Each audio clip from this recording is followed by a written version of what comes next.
കൂടുമാ മരുപ്പച്ച തേടി തേടി ഉരുകും വേനൽ തീരങ്ങളിൽ. മരുപ്പച്ച തേടി തേടി ഉരുകും വേനൽ തീരങ്ങളിൽ.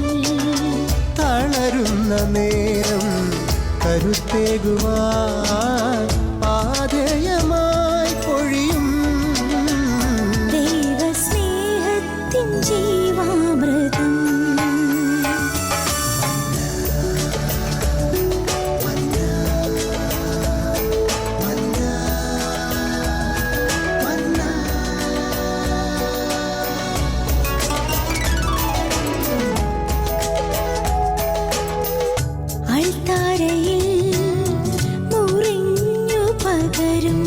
ആത്മയുഗത്തിൻ കൃപയായൊഴുകും അൾത്താരയിൽ മുറിഞ്ഞു പകരും.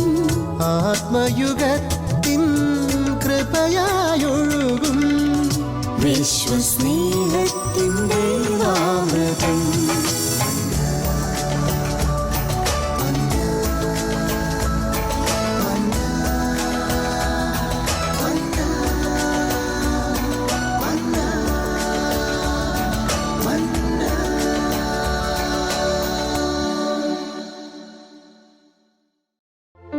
വിശുദ്ധ ബൈബിൾ ജെറമ്യാ പ്രവാചകന്റെ പുസ്തകം 2-ാം അധ്യായം 13-ാം തിരുവചനം. അവിടെ ഇങ്ങനെ പറയുന്നു ദൈവമായ കർത്താവ്: എൻ്റെ ജനം 2 തിന്മകൾ ചെയ്തു. ജീവജലത്തിൻ്റെ ഉറവയായ എന്നെ അവർ ഉപേക്ഷിച്ചു. ജലം സംഭരിക്കാൻ കഴിവില്ലാത്ത പൊട്ടക്കിണറുകൾ അവർ കുഴിച്ചു. ജീവജലത്തിൻ്റെ ഉറവയായ എന്നെ അവർ ഉപേക്ഷിച്ചു. ജലം സംഭരിക്കാൻ കഴിവില്ലാത്ത പൊട്ടക്കിണറുകൾ കുഴിച്ചു. ഒത്തിരി വേദനയോടെ പിതാവായ ദൈവം ജെറമ്യാ പ്രവാചകനിലൂടെ നമ്മളോട് പറയുകയാണ്. സൃഷ്ടാവിനെ മറന്ന് സൃഷ്ടിയുടെ പുറകെ പോകുന്ന മനുഷ്യനെക്കുറിച്ച്, പാപത്തിൻ്റെതായ മേഖലകളിലൂടെ കടന്നു പോകുന്നു, ദൈവത്തിൻ്റെ പ്രമാണങ്ങൾക്കും ദൈവത്തിൻ്റെ കൽപ്പനകൾക്കും എതിരായുള്ള മനുഷ്യൻ്റെ പോക്കിനെക്കുറിച്ച് വേദനിക്കുന്ന ഒരു ദൈവത്തെ നമ്മളവിടെ കാണുന്നു. ജീവജലത്തിൻ്റെ ഉറവയായ ദൈവം തമ്പുരാനെ ഉപേക്ഷിച്ച് ലോകത്തിൻ്റെയും പാപത്തിൻ്റെയും സുഖങ്ങളിൽ ജലം സംഭരിക്കാൻ കഴിവില്ലാത്ത പൊട്ടക്കിണറുകൾ കുഴിക്കുന്ന പൊട്ടനായ മനുഷ്യനെക്കുറിച്ച് യെശയ്യാ പ്രവാചകൻ്റെ പുസ്തകം 1-ാം അധ്യായത്തിൽ ഒത്തിരി വേദനിക്കുന്ന ഒരു പിതാവിനെ നമുക്ക് കാണാൻ സാധിക്കും. സൃഷ്ടാവ് സൃഷ്ടിയെ നോക്കിക്കൊണ്ട് പറയുന്നു: ആകാശമേ നീ കേൾക്കുക, ഭൂമിയെ നീ ചെവി തരിക. ഞാൻ മക്കളെ പോറ്റി വളർത്തി, അവരെന്നോട് മത്സരിക്കുകയാണ് നിരന്തരം. കാളയ്ക്ക് തൻ്റെ ഉടയവനെ അറിയാം, കഴുതയ്ക്ക് തൻ്റെ യജമാനനെ അറിയാം, പക്ഷെ എൻ്റെ ജനം എന്നെ അറിയുന്നില്ല. ആകാശത്തിലെ പെരുഞ്ഞാറയ്ക്കും കൊക്കിനും വിവൽപക്ഷിക്കുമൊക്കെ അതിൻ്റെ കാലമറിയാം, പക്ഷെ എൻ്റെ ജനം എന്നെ വിട്ടകന്നു പോവുകയാണ്. വചനത്തിലൂടെ കർത്താവ് അരുളി ചെയ്യുന്നു: എൻ്റെ ജനം എന്നെ വിട്ടകലാൻ തിടുക്കം കൂട്ടുകയാണ്. കാരണം ലോകം പാപത്തിൻ്റെ പിടിയിലാണ്. പാപസുഖങ്ങൾ തേടിയുള്ള മനുഷ്യൻ്റെ യാത്ര, സ്നേഹവും സ്നേഹനിധിയുമായ ദൈവത്തെ വിട്ട് മനുഷ്യൻ പാപത്തിൻ്റെ പുറകെ പോകുന്ന അവസ്ഥ, ലോകത്തിൻ്റെ പുറകെ പോകുന്ന അവസ്ഥ. വേദനിക്കുന്ന ഒരു ദൈവം, പാപിയെ സ്നേഹിച്ച് പാപത്തെ വെറുക്കുന്ന ഒരു ദൈവം. പക്ഷേ ഇന്ന് ലോകം മുഴുവൻ പാപത്തിൻ്റെ പിടിയിലാണ്. മദ്യവും മയക്കുമരുന്നും ജഡത്തിൻ്റെതായ പ്രവണതകളുമൊക്കെയായി മനുഷ്യൻ ദൈവത്തിൽ നിന്ന് അകന്നു പോവുകയാണ്. ഈ ജനത്തിൻ്റെ പോക്ക് കണ്ട് വേദനിക്കുന്ന ഒരു ദൈവം. യെശയ്യാ പ്രവാചകൻ്റെ പുസ്തകം 1-ാം അധ്യായം മുഴുവൻ വേദനിക്കുന്ന ഒരു ദൈവത്തെ നമ്മൾ കാണുന്നു. പാപം ചെയ്ത് അകന്നു പോകുന്ന തൻ്റെ മക്കളെ കണ്ട് വേദനിക്കുന്ന ഒരു ദൈവം. അതുകൊണ്ടാണ് കർത്താവ് വ്യക്തമായി പറഞ്ഞത്: എൻ്റെ ജനം 2 തിന്മകളാണ് ചെയ്തത്. എന്നെ വിട്ടു മറ്റൊന്നിൻ്റെ പുറകെ പോകുന്ന ജനം, പാപത്തിൻ്റെ സുഖം തേടിയുള്ള യാത്ര. പ്രിയമുള്ളവരെ, പലപ്പോഴും ലോകം നമ്മളെ മാടി വിളിക്കുന്നത് പാപത്തിൻ്റെ സുഖങ്ങളിലേക്കാണ്. മദ്യവും മയക്കുമരുന്നും മറ്റു തിന്മകളിലേക്കെല്ലാം ലോകം നമ്മളെ മാടി വിളിക്കുകയാണ്.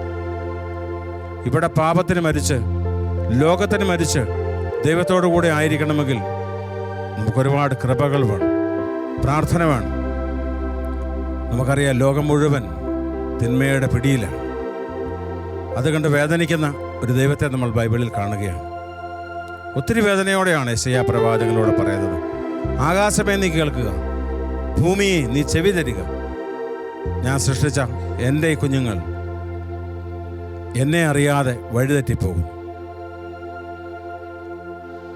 എല്ലാം ഉപേക്ഷിച്ച് ദൈവവും വേണ്ട, ദൈവസ്നേഹവും വേണ്ട, പാപത്തിൻ്റെ കടുത്ത ബന്ധനത്തിലേക്ക് കടന്നു പോകുന്ന ഒരുപറ്റ മനുഷ്യരെ നോക്കി വേദനിക്കുന്ന ദൈവം, പാപത്തിൻ്റെ അവസ്ഥകളിൽ കഴിയുന്ന സകലരെ നോക്കിക്കൊണ്ട് വേദനയോടെ വിഷമത്തോടെ കരയുന്ന ഒരു ദൈവത്തെ നമുക്കിവിടെ കാണാൻ സാധിക്കും. ലോകം തരുന്ന സുഖം അത് നശ്വരമാണ്. ഈശോ പറഞ്ഞു, ലോകം തരുന്ന സമാധാനം അതുപോലല്ലേ ഞാൻ തരുന്ന സമാധാനം. എൻ്റെ സമാധാനം അനശ്വരമാണ്, ലോകം തരുന്നത് പോലെയല്ല. പക്ഷെ നമുക്ക് വേണ്ടത് ലോകത്തിൻ്റെ സുഖങ്ങളും പാപത്തിൻ്റെ സുഖങ്ങളുമാണ്. പ്രിയമുള്ളവരെ, ആരും കാണുന്നില്ലെങ്കിലും നമ്മൾ ചെയ്യുന്നതെല്ലാം കാണുന്നവനായ ഒരു ദൈവമുണ്ട്. 1000 സൂര്യനേക്കാൾ തേജസ്സുള്ള കണ്ണുകളുള്ള ദൈവം. ഒരു സൃഷ്ടിയും അവിടത്തേക്ക് മറഞ്ഞിരിക്കുന്നില്ല. നമ്മളെതിരെ പോയാലും ആരും കാണില്ല എന്ന് വിചാരിച്ചാലും, അതുകൊണ്ടാണ് സങ്കീർത്തകൻ പറഞ്ഞത്, ഞാൻ ചിറക് വിരിച്ച് ആകാശത്തേക്ക് പറന്നു വരുന്നാലും ദൈവം അവിടെയുണ്ട്. ഞാൻ ആഴിയുടെ അടിത്തട്ടിലേക്ക് പോയാലും ദൈവം അവിടെയുണ്ട്. പാതാളത്തിൻ്റെ അടിത്തട്ടിലേക്ക് പോയാലും ദൈവം അവിടെയുണ്ട്. ദൈവത്തെ വിട്ട്, ദൈവത്തെ കളിപ്പിച്ച് നമുക്കൊന്നും ചെയ്ത് മുന്നോട്ട് പോകാൻ പറ്റില്ല. പ്രിയമുള്ളവരെ, പാപത്തിൻ്റെ ശമ്പളം മരണമെന്ന് വചനം നമ്മളെ പഠിപ്പിക്കുന്നു. ഇവിടെ നമ്മൾ വേദനിക്കുന്ന ഒരു ദൈവത്തെ കാണുകയാണ്.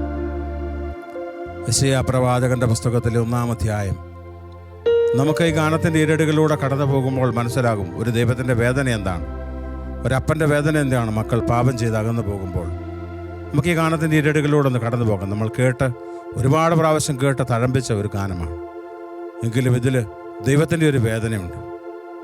ആ വേദന നമുക്ക് ആ ദൈവത്തിന് പാപം ചെയ്ത് അകന്നു പോകുന്ന നമ്മുടെ അവസ്ഥകളെ നമുക്ക് നോർത്ത് ഒന്ന് പശ്ചാത്തപിച്ചുകൊണ്ട് നമുക്ക് ഈ ഗാനത്തിൻ്റെ ഇരടുകളിലൂടെ ആ ദൈവത്തിൻ്റെ നിലവിളിയോട് ചേർന്ന് നിന്നുകൊണ്ട് എൻ്റെ പാപങ്ങളെക്കുറിച്ച് ഓർക്കാനും പശ്ചാത്തപിക്കാനുമുള്ളൊരു നിമിഷമായി നമുക്ക് ഈ സമയത്തെ എടുത്തുകൊണ്ട് നമുക്ക് ദൈവസന്നിധിയിലൊന്നായിരിക്കാം. പ്രിയമുള്ളവരെ, ആകാശമേ കേൾക്ക എന്ന് പറഞ്ഞ് നിലവിളിക്കുന്ന ഒരു ദൈവം, നിൻ്റെ പാപാവസ്ഥകൾ കണ്ട് വേദനിക്കുന്ന ഒരു ദൈവം, എന്നും നിൻ്റെ പുറകെ വന്ന് മടങ്ങി വരാൻ ആജ്ഞാപിക്കുന്ന ഒരു ദൈവം. പക്ഷെ നമ്മളിപ്പോഴും ലോകത്തിൻ്റെയും പാപത്തിൻ്റെയും പിടിയിലാണ്. അതാണ് ലോകസുഖം, അതാണ് ദൈവസുഖമെന്ന് പറഞ്ഞ് നടക്കുന്ന നമ്മൾ. ഇതാണ് ദൈവത്തിൻ്റെ നീതി എന്ന് പറഞ്ഞ് നടക്കുന്ന നമ്മൾ. പ്രിയമുള്ളവരെ, ഈ പാപത്തെ പൂർണ്ണമായും നമുക്കൊന്ന് ഉപേക്ഷിക്കാൻ ശ്രമിക്കാം. ദൈവത്തെ വേദനിപ്പിക്കുന്ന എല്ലാ പാപാവസ്ഥകളെയും നമുക്കൊന്ന് സമർപ്പിക്കാം ദൈവകരങ്ങളിലേക്ക്. ഒരുപക്ഷെ നമുക്ക് ഒറ്റയ്ക്കൊന്നും ചെയ്യാൻ കഴിയില്ല, ദൈവത്തിനെല്ലാം സാധ്യമാണ്. ഈ നിമിഷങ്ങളിൽ വേദനിക്കുന്ന ദൈവത്തോട് നമുക്കൊന്ന് ചേർന്ന് നിൽക്കാം. നമ്മുടെ പാപാവസ്ഥകളെല്ലാം ഒന്ന് ഓർത്ത് ഒത്തിരി സങ്കടത്തോടെ നമുക്കൊന്ന് പശ്ചാത്തപിക്കാം. ഒരു തുള്ളി കണ്ണീരൊഴുക്കിക്കൊണ്ട് പാപിയെ സ്നേഹിക്കുന്ന ദൈവകരങ്ങളിലേക്ക് നമ്മളെ സമർപ്പിച്ചുകൊണ്ട് നമുക്ക് ഈ ഗാനത്തിൻ്റെ ഇരടുകളിലൂടെ ഒന്ന് കടന്നു പോകാം.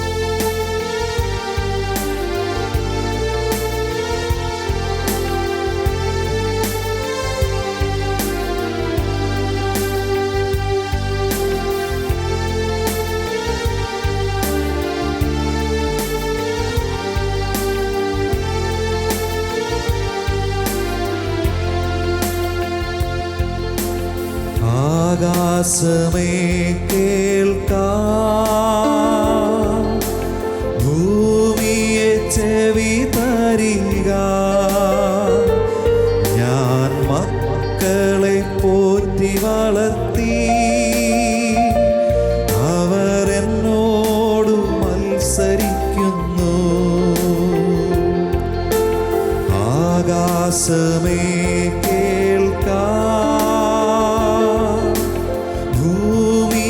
ചെവി തരിക. ഞാൻ മക്കളെ പോറ്റി വളർത്തി, അവർ എന്നോട് മത്സരിക്കുന്നു. പിതാവായ ദൈവം പറഞ്ഞു, അകൃത്യഭാരം ചുമക്കുന്ന ജനം, ദുഷ്പ്രവർത്തിക്കാരുടെ മക്കൾ ദൈവമാരെന്നറിയുന്നില്ല. ബാക്കിയെല്ലാം അവനറിയാം. ദൈവത്തെ ഒഴിച്ച് അവന് ഈ ലോകത്തുള്ള സകലതിനെയും കുറിച്ച് അറിയാം. ദൈവം പറയുന്നു, അകൃത്യഭാരം ചുമക്കുന്ന ഈ ജനം, ദുഷ്പ്രവർത്തിക്കാരുടെ മക്കൾ, എന്നെ അറിയാതെ എന്നെ വിട്ട് എങ്ങോട്ടൊക്കെയോ ഓടിപ്പോകുന്നു. വേദനിക്കുന്ന ഒരു ദൈവകരങ്ങളിലേക്ക് പ്രിയമുള്ളവരെ നമ്മളായിരിക്കുന്ന നമ്മുടെ പാപാവസ്ഥകളെയൊക്കെ നമുക്ക് സമർപ്പിച്ചുകൊണ്ട് കർത്താവ് ഇത് ഞാനാണ്, എൻ്റെ അവസ്ഥയാണ് എന്ന് ഏറ്റു പറഞ്ഞുകൊണ്ട് നമുക്ക് ആ ദൈവത്തിൻ്റെ സന്നിധിയിൽ അല്പസമയമായിരിക്കാം. പാപത്തിൽ നിന്ന് പൂർണ്ണമായ വിടുതൽ പ്രാപിച്ചുകൊണ്ട് ദൈവത്തോട് കൂടെ ആയിരിക്കാൻ, ദൈവമകനായിരിക്കാൻ നമുക്ക് പ്രാർത്ഥിക്കാം ഈ നിമിഷങ്ങളിൽ.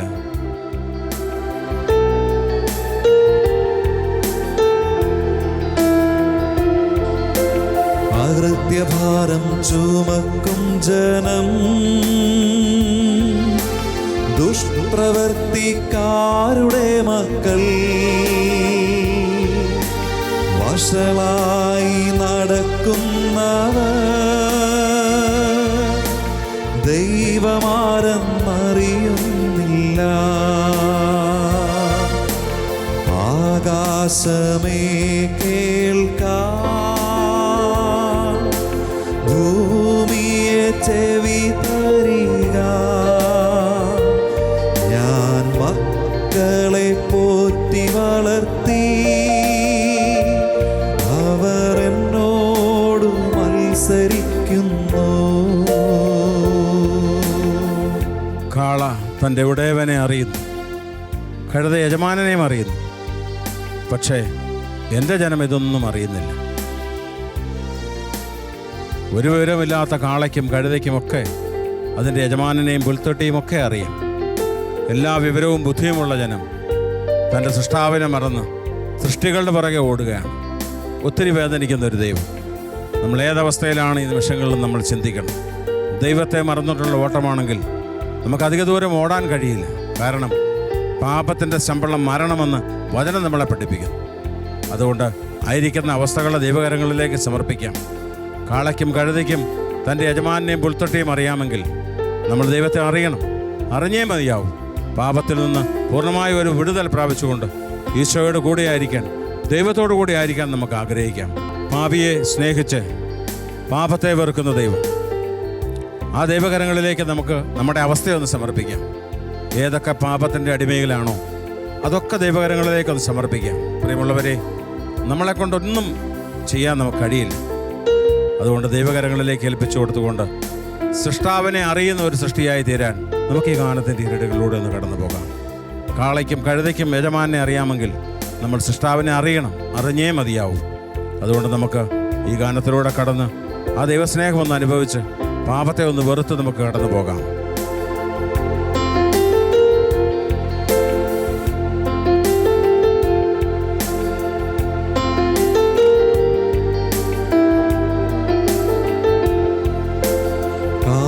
തന്റെ ഉടയവന്റെ, കഴുത തന്റെ യജമാനന്റെ, പുൽത്തൊട്ടി അറിയുന്നല്ലോ എൻ ജനം അറിയുന്നില്ല. ആകാശമേ കേൾക്കാം, ചെവി തരിക. ഞാൻ മക്കളെ പോറ്റി വളർത്തി, അവർ എന്നോട് മത്സരിക്കുന്നു. ആകാശത്തിൽ പെരുഞ്ഞാറയും കൊക്കും മെവൽ പക്ഷിയും അവ തൻ്റെ കാലമറിയുന്നു. പക്ഷേ മനുഷ്യരായ നമ്മൾ എപ്പോഴാണ് നമ്മുടെ സമയമെന്നറിയാതെ സൃഷ്ടാവിനെ വിട്ട് ഓടിക്കൊണ്ടിരിക്കുകയാണ്. ഒരുപക്ഷെ അടുത്ത നിമിഷം നമ്മൾ എന്നേക്കുമായി ലോകത്തുനിന്ന് മാറ്റപ്പെട്ടേക്കാം. എങ്കിൽ പോലും ഇപ്പോഴും നമ്മൾ ദൈവത്തിൽ നിന്ന് അകലെയാണ്. പാപമാണ് നമ്മുടെ ദൈവം. പാപത്തെ സ്നേഹിച്ചുകൊണ്ട് പാപത്തിൻ്റെ പിടിയിൽ അമർന്നുകൊണ്ടുള്ള നമ്മുടെ ഓട്ടം. വേദനിക്കുന്ന ദൈവത്തോട് നമുക്കൊന്ന് ചേർന്ന് നിൽക്കാം. ആയിരിക്കുന്ന പാപാവസ്ഥയെ ദൈവകരങ്ങളിലേക്ക് സമർപ്പിച്ച്, കർത്താവേ, എനിക്ക് പറ്റാത്ത എൻ്റെ അവസ്ഥകളിലേക്ക് ഈ നിമിഷം നീ കടന്നു വരണമേ എന്ന് നമുക്ക് പ്രാർത്ഥിക്കാം. ദൈവത്തിൻ്റെ വലിയ അനുഗ്രഹവും കൃപയും ഈ നിമിഷം നിങ്ങളിലേക്ക് ഒഴുകാനായി ഞങ്ങൾ പ്രാർത്ഥിക്കുകയാണ്. വേദനിക്കുന്ന ആ ദൈവത്തോട് ചേർന്ന് നിന്നുകൊണ്ട് നമുക്കൊന്ന് പ്രാർത്ഥിക്കാം. കർത്താവേ, എന്നെ ഈ ബന്ധനത്തിൽ നിന്ന്, ഈ പാപപിടിയിൽ നിന്ന് രക്ഷിക്കണമെന്ന് നമുക്ക് ഒത്തിരി ആഗ്രഹത്തോടെ പ്രാർത്ഥിക്കാം.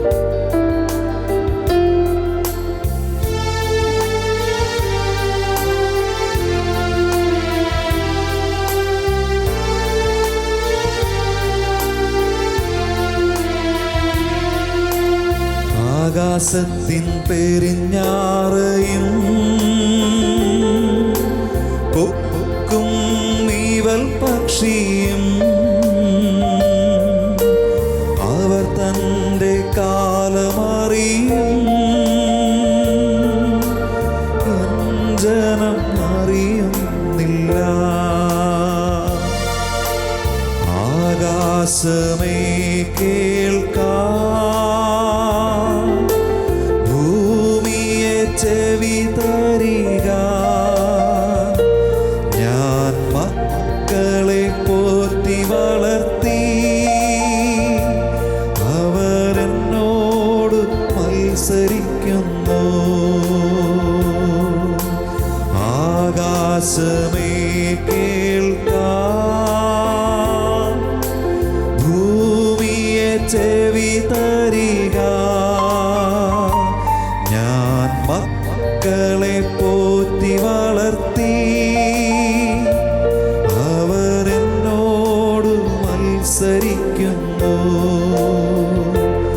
അവരെന്നോട് മത്സരിക്കുന്നു. ഹോസിയ പ്രവാചകന്റെ പുസ്തകം 11-ാം അധ്യായം 7-ാം തിരുവചനത്തിലൂടെ കർത്താവായ ദൈവം അരുളി ചെയ്തു, എൻ്റെ ജനം എന്നെ വിട്ടകലാൻ തിടുക്കം കൂട്ടുന്നു. ഞാൻ വിളിക്കുമ്പോഴൊക്കെ അവർ എന്നെ വിട്ടകന്നു പോവുകയാണ്. എൻ്റെ ജനം എന്നെ വിട്ടകലാൻ തിടുക്കം കൂട്ടുകയാണ്. കാരണം ഇന്ന് അനേകർ ദൈവത്തിൽ നിന്ന് അകലെയാണ്. ലോകത്തിൻ്റെ പിടിയിലാണ് പലരും. ജീവിതത്തിൽ ഇതാണ് സുഖമെന്നും ഇതാണ് നല്ലതെന്നും കരുതി അതിൻ്റെ പുറകെയുള്ള യാത്ര. അവസാനം പാപത്തിൻ്റെ ശമ്പളമായ മരണം ഏറ്റുവാങ്ങുന്ന മനുഷ്യൻ. പ്രിയമുള്ളവരെ, ഞാനും നിങ്ങളും ജീവിതത്തിൽ ഏതെങ്കിലുമൊക്കെ പാപത്തിൻ്റെ പിടിയിലായിരിക്കും. നമ്മളെ ഓർത്ത് വേദനിക്കുന്ന ഒരു ദൈവമുണ്ട്. നിങ്ങളെ വിളിച്ച ദൈവം വിശ്വസ്തനാണ്. നിങ്ങളുടെ വിശുദ്ധീകരണമാണ് ദൈവം ആഗ്രഹിക്കുന്നത്. അശുദ്ധിയിലേക്കല്ല, വിശുദ്ധിയിലേക്കാണ് നിങ്ങളെ വിളിച്ചതെന്ന് ദൈവം വചനത്തിലൂടെ നമ്മളോട് അരുളി ചെയ്യുന്നു. നമ്മുടെ എല്ലാ അശുദ്ധികളെയും നമുക്ക് ദൈവകരങ്ങളിലേക്കൊന്ന് സമർപ്പിക്കാം. പാപത്തിൻ്റെ എല്ലാ അശുദ്ധികളെയും ദൈവത്തിൻ്റെ കരങ്ങളിലേക്ക് നമുക്ക് വിട്ടുകൊടുക്കാം. ഈശോ പറഞ്ഞു, എൻ്റെ അടുക്കലേക്ക് വരുന്നവനെ ഞാൻ ഒരു കാലത്തും തള്ളിക്കളയുകയില്ല. ഈ നിമിഷം എൻ്റെ ജീവിതത്തിൽ നീ ആഗ്രഹിക്കുകയാണെങ്കിൽ, കർത്താവേ, എൻ്റെ മദ്യപാനം, അല്ലെങ്കിൽ എൻ്റെ പുകവലി, അല്ലെങ്കിൽ എൻ്റെ ജഡത്തിൻ്റെ മേഖലകൾ, ഇതിലൊന്നും കർത്താവേ എനിക്കൊരു സൗഖ്യം നേടാനായിട്ട് ഇതുവരെ കഴിഞ്ഞിട്ടില്ല. സുഖമേറെ ഉണ്ടായപ്പോൾ ഞാൻ അങ്ങേ വിട്ടകന്ന് മാറിപ്പോയി. എൻ്റെ ജീവിതത്തിൽ ഒന്നുമില്ലാതിരുന്ന അവസ്ഥയിൽ ഞാൻ അങ്ങയുടെ സന്നിധിയിൽ വന്ന് കരഞ്ഞ് പ്രാർത്ഥിച്ചപ്പോൾ എൻ്റെ പാപം ഓർക്കാതെ എന്നെ സ്നേഹിക്കുകയും എനിക്കെല്ലാം തരികയും ചെയ്ത ദൈവം. സുഖമുണ്ടായപ്പോൾ ഞാൻ ദൈവത്തെ മറന്ന് അകന്നുപോയി. സുഖമേറെ ഉണ്ടായ കാലങ്ങളിൽ ദൈവത്തിൻ്റെ നാമം മറന്ന മനുഷ്യൻ. സുഖമേറെ ആസ്വദിക്കാൻ സുഖം തേടി യാത്രയായ മനുഷ്യൻ. ഇത് ഞാനും നിങ്ങളുമാണ്. നമുക്കൊന്ന് മടങ്ങി വരാം. ഈ സുഖത്തിൽ നിന്നൊക്കെ മാറി ഏറ്റവും വലിയ സുഖമായ ദൈവത്തിലേക്ക്, ഏറ്റവും വലിയ സ്നേഹമായ ദൈവത്തിലേക്ക്, പാപത്തെ പൂർണ്ണമായും വെറുത്തുകൊണ്ട് നമുക്കൊന്ന് കടന്നു വരാം. ഇന്ന് ദൈവം നിങ്ങളെ തൊടുന്ന ദിവസമായി തീരട്ടെ. ഒന്ന് ആഗ്രഹിക്കണം, കർത്താവേ, ഈ പാപാവസ്ഥയിൽ നിന്ന് എനിക്കൊന്ന് മാറി കർത്താവേ അങ്ങയോട് ചേർന്ന് നിൽക്കാൻ വലിയ കൃപ തരണമെന്ന് നമുക്ക് പ്രാർത്ഥിക്കാം. സുഖമേറെ ഉണ്ടായ കാലങ്ങളിൽ ദൈവത്തിൻ്റെ നാമം മറന്നുപോയൊരു മനുഷ്യനാണ് ഞാൻ. നമുക്ക് ഏറ്റുപാടാം. ഒരു വലിയ ദൈവാനുഭവത്തിലേക്ക് കടന്നു വരാം. പാപത്തിലും ലോകത്തിലും മരിച്ച് ഈശോയ്ക്ക് വേണ്ടി ജീവിക്കാനുള്ള വലിയ കൃപയ്ക്കായി പ്രാർത്ഥിക്കാം.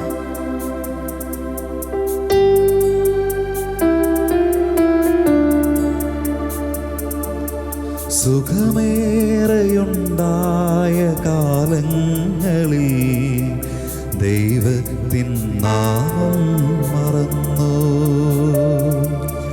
സുഖമേറെയുണ്ടായ കാലങ്ങളിൽ ദൈവത്തിൻ നാമം മറന്നു. സുഖമേറെ ആസ്വദിച്ചിടാനായെന്നും സുഖം തേടി ഞാൻ യാത്ര പോയി. സുഖമേറെ ആസ്വദിച്ചിടാനായെന്നും തേടി ഞാൻ യാത്ര പോയി. സുഖമേറെയുണ്ടായ കാലങ്ങളിൽ ദൈവത്തിൻ നാമം മറന്നു. ഈ ലോകത്തിൻ്റെ സുഖങ്ങളൊക്കെ ആസ്വദിച്ചാലും അതൊക്കെ നൈമിഷികമാണെന്ന് മനസ്സിലാക്കാനുള്ള ഒരു ബോധ്യം ഈ ദിവസം നിങ്ങൾക്ക് ലഭിക്കട്ടെ എന്ന് ഞങ്ങൾ പ്രാർത്ഥിക്കുകയാണ്. സുഖം കിട്ടാനായി സുഖം തേടി ഈ ലോകം മുഴുവൻ ഓടിയാലും നമ്മുടെ ജീവിതത്തിൽ ഒരിക്കലും നിത്യമായൊരു സന്തോഷമുണ്ടാവില്ല. പാപം നമ്മളെ വേട്ടയാടും. അതുകൊണ്ടാണ് വചനം പറഞ്ഞത്, പാപം പടിവാതിൽക്കൽ കാത്തു നിൽക്കുകയാണ്. അതിനെ ചവിട്ടി മെതിച്ചുകൊണ്ട് അതിനെ ജയിച്ച് നമുക്ക് മുന്നോട്ട് പോകാം. സുഖമേറെ ആസ്വദിക്കാനുള്ള മോഹങ്ങളെല്ലാം ഒതുക്കി വെച്ച് ദൈവത്തോട് കൂടെ ആയിരിക്കാൻ നമുക്ക് ആഗ്രഹിക്കാം. പാപം പൂർണ്ണമായും ദൈവകരങ്ങളിൽ സമർപ്പിച്ചുകൊണ്ട് നമുക്ക് പാടി പ്രാർത്ഥിക്കാം. ഈശോയെ, സുഖമേറെ ആസ്വദിച്ചിട്ടും എനിക്കൊരു സന്തോഷവും കിട്ടിയിട്ടില്ല. ഏറ്റവും വലിയ സന്തോഷമായി നിന്നെ അനുഭവിക്കാനുള്ള വലിയ അഭിഷേകം നൽകണമെന്ന് നമുക്ക് പ്രാർത്ഥിക്കാം ഈ നിമിഷങ്ങളിൽ.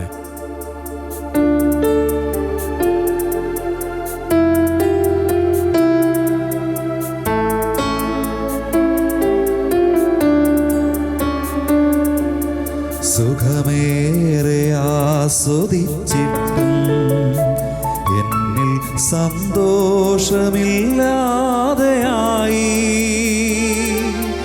സുഖമേറെ ആസ്വദിച്ചിട്ടും എന്നിൽ സന്തോഷമില്ലാതെയായി. സന്തോഷമേകിടും സുഖം തേടി ഞാൻ ഈ ഭൂവിലെങ്ങും പോയി. ഈ ഭൂവിലെങ്ങും പോയി.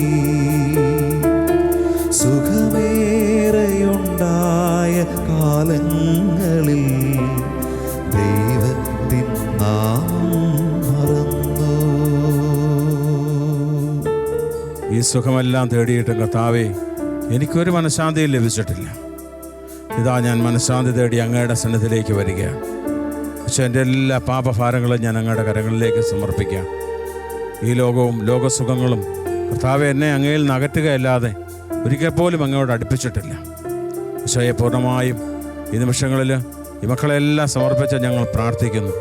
കർത്താവെ, മനഃശാന്തി തേടി നിൻ്റെ സന്നിധിയിൽ വന്ന് പ്രാർത്ഥിക്കാൻ, ദിവ്യകാരുണ്യത്തോട് ചേർന്ന് നിൽക്കാനുള്ള, വിശുദ്ധ കുർബാനയോട് ചേർന്ന് നിൽക്കാനുള്ള വലിയൊരു അഭിഷേകം, ദൈവത്തോട് ചേർന്ന് നിൽക്കാനുള്ള വലിയൊരു അഭിഷേകം നിമിഷങ്ങളിൽ ലഭിക്കാൻ ഈശോയെ കൃപ വർഷിക്കണമെന്ന് ഞങ്ങൾ പ്രാർത്ഥിക്കുന്നു. എല്ലാവർക്കും കർത്താവെ മനസ്സിന് ശാന്തിയും സമാധാനവും നൽകി പാപത്തെ ജയിക്കാനുള്ള കൃപ കൊടുക്കണമെന്ന് ഞങ്ങൾ പ്രാർത്ഥിക്കുന്നു.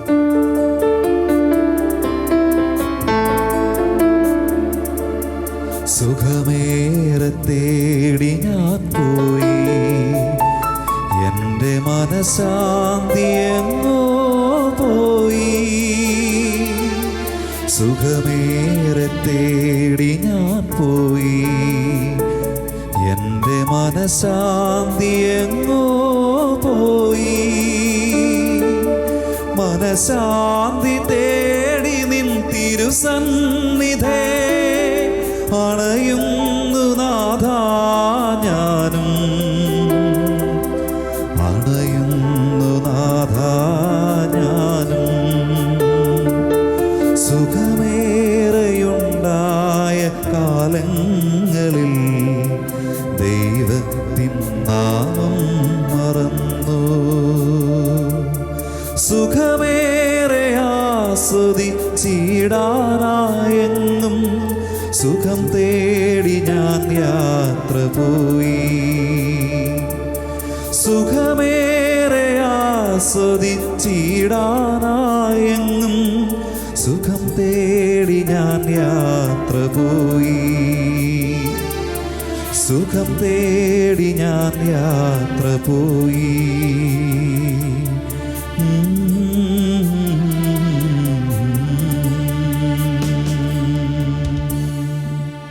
യെശയ്യാ പ്രവാചകന്റെ പുസ്തകം 1-ാം അധ്യായം 18 മുതൽ 20 വരെയുള്ള തിരുവചനങ്ങളിൽ കർത്താവ് ഇപ്രകാരം അരുളിച്ചെയ്തു: വരുവിൻ, നമുക്ക് രമ്യതപ്പെടാം.